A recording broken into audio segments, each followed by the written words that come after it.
What's going on, guys, and welcome back to the channel. Today I'm going to be explaining to you ISO, shutter speed and aperture, what they do and how they affect the image. But before we start the video, I kind of noticed that in the last video I didn't explain how you would get from automatic to manual.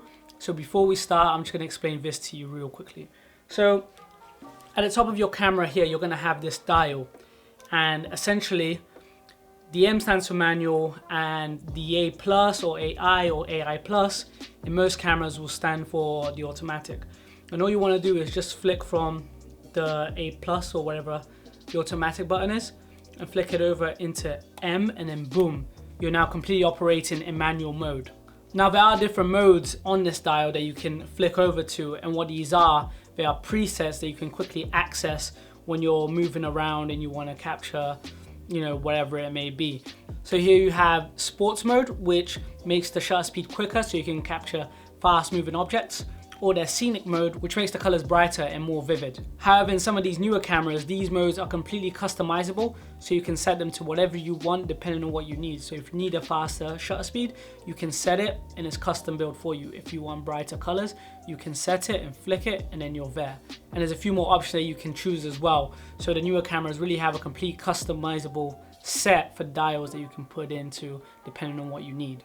Now let's get right on to the video. As soon as you flick that dial into manual mode, the whole image is going to completely get darker. That's because your aperture, ISO and shutter speed are completely unbalanced for the exposure of your image. Just so that we're aware, exposure essentially means brightness levels. Now what is aperture, ISO and shutter speed? These are values within your camera that directly affect the exposure and the brightness of your image, making it either darker or brighter. To give you an example, imagine you're out in the rain collecting water with a bucket. You can't control how much water comes down from the sky, or in this case the light, but you can control how much water you collect. And this depends on the width of the bucket, which we're associating with the aperture of the camera or the lens, the duration of time you leave the bucket out in the rain, which we're going to be associating with the shutter speed, and how much water you want to collect from the bucket, which we're associating with the ISO. Now you never want to collect a little amount of water because that's going to relate to the image being underexposed. And you never want to collect too much water because it will leave the image overexposed. Are you following me? Because I know it's a lot to take in.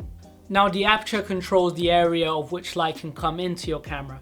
So the wider the aperture, the more light can come into your image. Shutter speed controls the duration of the exposure.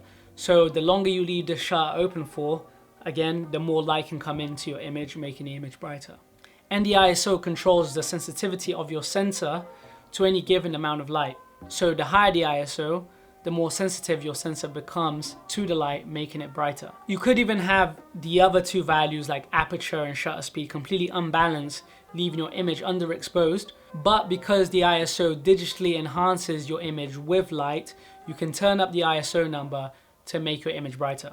However, this does create something we like to call digital noise, which I explained in one of my earlier videos, and this can completely ruin your image. So I suggest you stay between the recommended ISO values of your camera's manufacturer to get the best results for your image. And you can use a variety of different combinations within these values to achieve the same exposure setting. But the key is knowing what each one of these values do to the image and how you can effectively control your image through each value. Now we're going to get a little bit deeper into what these settings mean and what they do. Starting off with aperture. An aperture is measured in something we like to call an f-stop, which controls the depth of field of your image.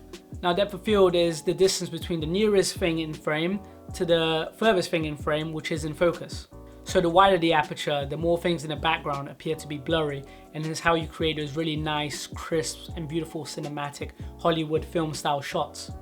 However, having the aperture open up too wide can make it really difficult for you to focus on the thing that you want to focus on. Also, this might seem counterintuitive, but the lower the f-stop number, the wider the aperture can open, and the higher the f-stop number, the narrower it becomes. Don't ask me why, it's just camera science. So here we're looking at the different aperture values, and I want you guys to pay attention to the background in specific, especially this lamp or this light here in the left hand corner. And as the aperture number goes up, the things in the background become more and more in focus.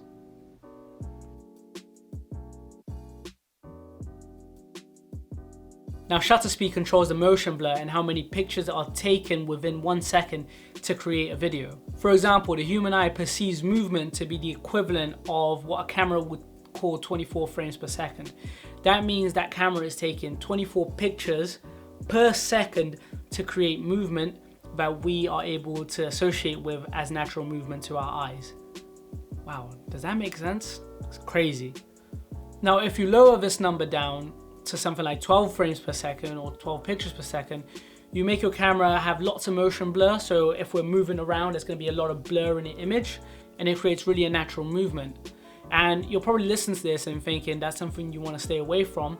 However, you may have seen this technique being implemented in big Hollywood films when they're trying to give you the sense of someone being drunk or hallucinating. Now, I've only ever been able to recreate this effect by putting my camera into burst mode and taking lots of pictures within that second to recreate that very drunk or hallucination type effect, rather than just hitting the record button and it does it automatically for me. This is also a really good technique to implement when you're shooting time lapses, or when you're point and shoot your camera at a fast moving car at night and you get those epic light trails coming out from the back that everyone falls in love with. Now, on the flip side, if you increase the shutter speed number, it means you're taking more and more pictures per second, per frame. And now you can begin to slow things down when it comes to the editing side.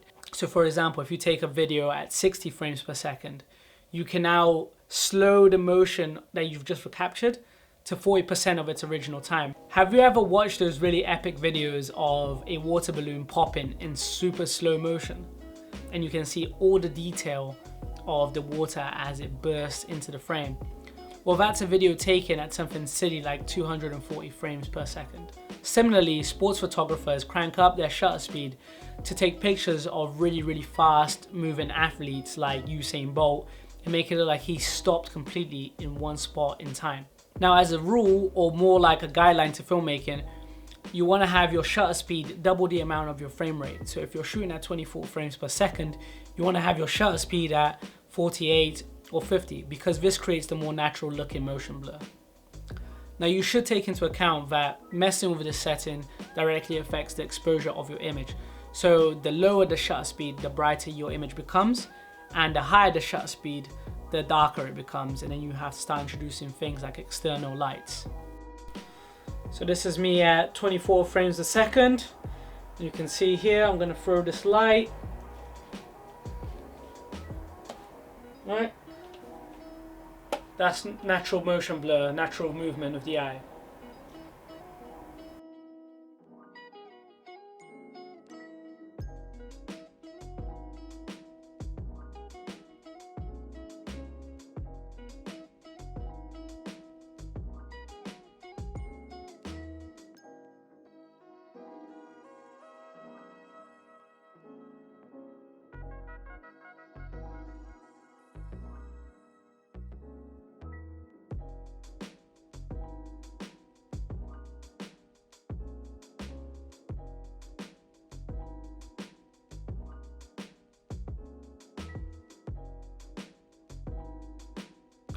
Now finally, I'll explain to you the ISO, which is probably the easiest out of the three to understand.